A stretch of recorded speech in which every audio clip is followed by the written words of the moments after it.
ሲከፋ ሲረክሱ ስታዩ እንዳትረክሱ፣ ሲቆሽሹ ስታዩ እንዳትቆሽሹ። ምናልባት አታካች ሆኖባችሁ፣ ምናልባት አድካሚ ሆኖባችሁ፣ ምናልባት ቀን ረዝሞባችሁ፣ ምናልባት መከራ ተጭኗችሁ፣ ምናልባት ንጽህናን የመጠበቅ ተስፋ ደብዝዞባችሁ ከመጠበቅ ወደ ኋላ እንዳትሉ ዮሴፍን ተመልከቱ። ማንም ሁን ማን ዘውትር እግዚአብሔርን በፊትህ አድርገው የሚለውን ምክር የሚያውቅ ይመስላል ቅዱስ ዮሴፍ። የአባ እንጦንስ ምክር ነው። የተወደዳችሁ ክርስቲያኖች ማንም ሁኑ ማን ዘውትር እግዚአብሔርን በፊታችሁ አድርጉት። እግዚአብሔር በተስፋ ነፃ እንዲያወጣው የሚፈልግ ሁሉ ወደ ጥንት ክብሩ ከፍ ወዳለ ልዕልናው ደግሞም ከሁሉ በላይ ወደ ሆነው ወደ ዘላለም ሕይወት እንዲጠራው የሚፈልግ ሁሉ ታግሎም ቢሆን ንጽህናውን ይጠብቃል። ወጣቶች ሆይ ተስፋ የሚያስቆርጡ ነገሮች ሊኖሩ ይችላል። ደስ የማያሰኙ እይታዎች በፊታችሁ ሊመጣ ይችላል። የዓለም ውትወታ በርትቶ ሊጥላችሁ ይታገል ይሆናል። ግድ የላችሁ እግዚአብሔርን ዘውትር ፊታችሁ በማድረግ በመጠበቅ ይህንን ዓለም ድል ነሱት። ሌላ ሸክም አንጭንባችሁም፣ ንጽህናችሁን ግን ጠብቁ። ሌላ ሸክም አልጭንባችሁም፣ ያላችሁን ግን ጠብቁ።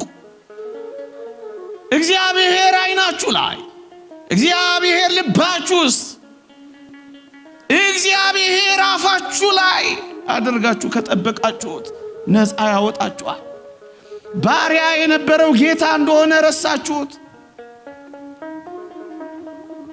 ታሳሪ የነበረው አሳሪ ወደ መሆን እንደተሸጋገረ አያችሁት። ካንዴም ሁለት ጊዜ የተሸጠው ሰው የሸጡትን ሰዎች እንደተቀበለ ይልቁንም እንዳልተበቀለ አያችሁት። ንጽህና ያሻግራል። ንጽህና ድል ያደርጋል። ንጽህና ያከብራል። የረከሱ ይዋረዳሉ። አደራችሁ በውርደት እንዳንያዝ ልክ እንደ ዮሴፍ በባዕድ ምድር በእንግዳ ሀገር ለሰው ባዳ ቢሆንም በእግዚአብሔር ፊት ግን ሁል ጊዜ ስለኖረ ድል አድርጎ ወጣ። ንጽህናውን ጠበቀ። የተወደዳችሁ ክርስቲያኖች በዚህ ዘመን ክርስቲያን ሆኖ መኖር ከባድ ሊሆን ይችላል። እየተራቡ ክርስቲያን መሆን፣ እየተጨነቁ ክርስቲያን መሆን፣ ሰርቆ መብላት፣ አጭበርብሮ መክበር እየተቻለ ጨዋ ሆኖ መደህየት፣ ክርስትናን አለመተው ምናልባት ያማል። እያመመም ግን የእግዚአብሔርን ትእዛዛት መጠበቅ ነፃ ለመውጣት ያበቃል። ወገኖቼ ነፃ መውጣት የሚፈልጉ ሁሉ በጭንቅ ጊዜም፣ በመከራ ጊዜም፣ በመተው ጊዜም፣ ተንከባካቢ በማጣት ጊዜም፣ በመረሳት ጊዜም፣ ቀን በመርዘምም ጊዜም፣ በባዳነት ስሜት ጊዜም፣ በሆደ ባሻነት ጊዜ፣ በየትኛውም ጊዜ ክርስትናን መጠበቅ። ለዚህ ነው እግዚአብሔር ያሰባቸው። ግዝረታቸውን አልተውም ነበረ። ማንነታቸውን አልቀየሩም ነበረ። ስፍራ ሲቀይሩ ማንነታቸውን አልቀየሩም። ጨዋነታቸውን አልቀየሩም። ስማቸውን አልቀየሩም። ስፍራ ቢቀይሩም ስም አልቀየሩም። ከአካባቢ ቢርቁም አምላካቸውን በልባቸው አድርገው ስርዓታቸውን እየፈጸሙ ነው የኖሩት። ከስፍራ ራቁ እንጂ ከእግዚአብሔር አራቁም። አያችሁ፣ ይሄንን ስለጠበቁ ነው እግዚአብሔር ነፃ ያወጣቸው። ወገኖች ምናልባት አንዳንዶቻችሁ ከምትኖሩበት ርቃችሁ ሊሆን ይችላል። ምናልባት አንዳንዶቻችሁ ሥራ ማጣት ገጥሟችሁ ሊሆን ይችላል። ምናልባት አንዳንዶቻችሁ ኑሮ እንደ ትላንቱ ደልቷችሁ ላይሆን ይችላል። ግን እመኑኝ እያመማችሁም ቢሆን ሥርዓተ እግዚአብሔር ትእዛዘ እግዚአብሔር ከጠበቃችሁ ሌላ ሸክም እግዚአብሔር አይጭንባችሁ። ሃይማኖታችሁን ከጠበቃችሁ ማተባችሁን ካጠበቃችሁ ትላንት በነበረው ትጋት ከቀጠላችሁ ለአገሩ እንግዳ ለሰው ባዳ መከራ የበዛበት ጊዜ የረዘመበት ብላችሁ ተሰላችታችሁ ታክቷችሁ እግዚአብሔርን ካልተዋችሁት ሥርዓቱን ካልተዋችሁት እግዚአብሔር አንድ ቀን ያስባችኋል። ግዝረታቸውን አልተውም፣ ቋንቋቸውን አልደባለቁም። ክርስትና ቋንቋችን ነው። ፍቅር ቋንቋችን ነው። ጨዋነት ቋንቋችን ነው። ሰውን ሁሉ መውደድ ቋንቋችን ነው። ንግግራችን በጨው እንደተቀመመ እንደ እግዚአብሔር ቃል ነው።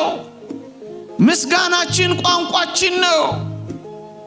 ዝማሪያችን ቋንቋችን ነው። ሌላ ባዕድ ቋንቋ ካልቀላቀላችሁ፣ እግዚአብሔርን ካላማችሁት፣ እግዚአብሔርን ካልሰደባችሁት፣ እግዚአብሔርን ችላ ካላላችሁት፣ በትላንቱ ምስጋና ከቀጠላችሁ፣ በትላንት ማንነታቸውን ነው ያልቀየሩት። ስም አለመቀየር ማንነትን አለመቀየር ነው። ቋንቋን አለመቀየር ማንነትን አለመቀየር ነው። አያችሁ፣ ትእዛዝም ጠብቀዋል፣ ማንነታቸውንም ላለማጥፋት ታግለዋል። እናንተ ክርስቲያኖች ናችሁ። እናንተ ባለማተሞች ናችሁ። እናንተ ባለተስፋዎች ናችሁ። እግዚአብሔር አንድ ቀን ነፃ እንደሚያወጣቸው ያውቃሉ። በዚህ ነገር ተስፋ ሳይቆርጡ መኖር ጀምረዋል። ምስጢረ ተስፋቸውን ለማንም አልገለጡም።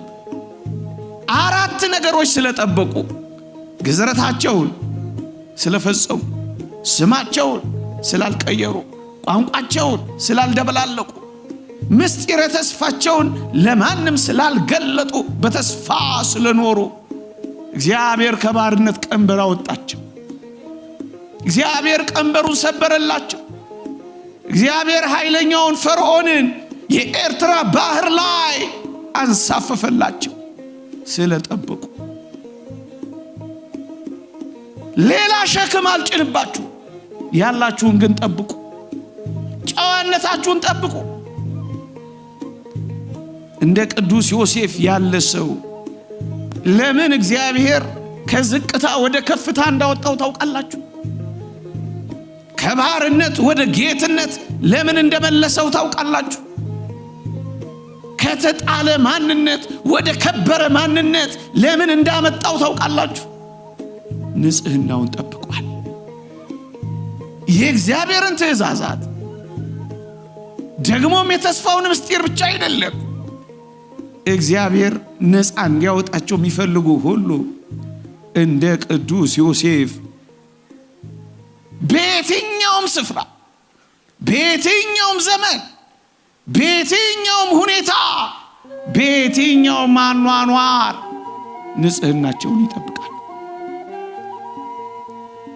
እግዚአብሔር በተስፋ ነፃ እንዲያወጣው የሚፈልግ ሁሉ ወደ ጥንት ክብሩ ከፍ ወዳለ ልዕልናው ደግሞም ከሁሉ በላይ ወደ ሆነው ወደ ዘላለም ሕይወት እንዲጠራው የሚፈልግ ሁሉ ታግሎም ቢሆን ንጽህናውን ይጠብቃል። የተወደዳችሁ ክርስቲያኖች፣ ዘመን ሲረዝም፣ ጊዜ ሲከፋ፣ ሲረክሱ ስታዩ እንዳትረክሱ፣ ሲቆሽሹ ስታዩ እንዳትቆሽሹ። ምናልባት አታካች ሆኖባችሁ፣ ምናልባት አድካሚ ሆኖባችሁ፣ ምናልባት ቀን ረዝሞባችሁ፣ ምናልባት መከራ ተጭኗችሁ፣ ምናልባት ንጽህናን የመጠበቅ ተስፋ ደብዝዞባችሁ ከመጠበቅ ወደ ኋላ እንዳትሉ ዮሴፍን ተመልከቱ። ማንም ሁን ማን ዘውትር እግዚአብሔርን በፊትህ አድርገው የሚለውን ምክር የሚያውቅ ይመስላል ቅዱስ ዮሴፍ። የአባ እንጦንስ ምክር ነው። የተወደዳችሁ ክርስቲያኖች ማንም ሁኑ ማን ዘውትር እግዚአብሔርን በፊታችሁ አድርጉት። የትም ኑሩ የት በመጀመሪያ የኖራችሁበትን ስፍራ አትልቀቁት። ምንም ስሩ ምን በቅዱሳት መጻሕፍት ላይ እንደተማራችሁ ፈጽሙት። ይህ የአባ እንጦንስ ምክር ነው። ዘወትር እግዚአብሔርን በፊታችሁ አድርጉት። ዮሴፍ ድል አድርጎ የወጣው ንጽህናውን የጠበቀው እግዚአብሔርን በፊቱ አድርጎ ነው። ወገኖቼ የተወደደ የጌታችንን ቁስሎች በፊቱ የሚያደርግ ክርስቲያን አሸንፎ ይወጣል። የጌታችንን የሕማም ማህተብ በትከሻው በልቡ የሚሸከም ክርስቲያን ድል ያደርጋል። የቆሰለለትን አምላክ የእጆቹን ችንካር የሚመለከት ክርስቲያን በፊቱ እንደተሰቀለ አድርጎ የሚያይ ክርስቲያን አሸናፊ ይሆናል። እንደሱ ነው ክርስቲያኖች። በፊቱ እግዚአብሔርን ጠብቀው፣ እፊት ላይ አድርገ ጠብቀው። ሌላ ሸክም አልጭንባችሁም፣ ያላችሁን ግን ጠብቁ።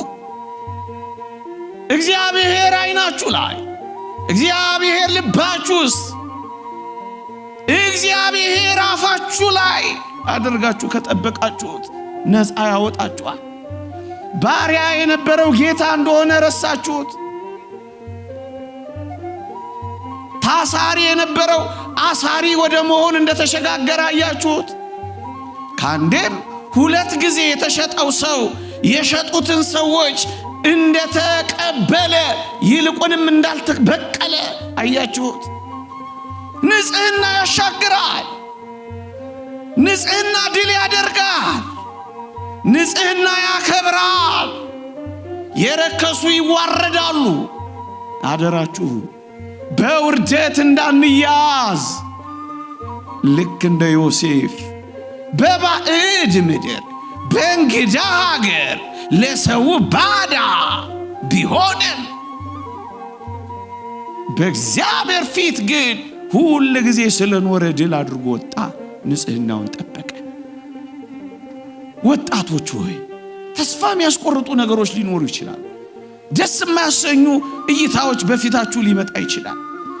የዓለም ውትወታ በርትቶ ሊጥላችሁ ይታገል ይሆናል። ግድ የላችሁ እግዚአብሔርን ዘውትር ፊታችሁ በማድረግ በመጠበቅ ይህንን ዓለም ድል ነሱት። ሌላ ሸክም አንጭንባችሁም፣ ንጽህናችሁን ግን ጠብቁ። መንፈሳዊነታችሁን ጠብቁት። እሱ ነው ሐሳቤ። በየትኛውም ሁኔታ፣ በየትኛውም ቦታ፣ በየትኛውም የኑሮ ደረጃ፣ በየትኛውም ያኗኗር እርከን መንፈሳዊነታችሁን ጠብቁት ነው። ሌላ ሸክም አንጭንባችሁም፣ ይህንን መንፈሳዊነታችሁን ግን ጠብቁት። ምናልባት በአስጨናቂ የኑሮ ሁኔታ ውስጥም ሊሆን ይችላል። ደግሞ ከፍ ባለ ነገርም ውስጥ ሊሆን ይችላል። እሱን ጠብቁት። እሱን ለማለት ነው።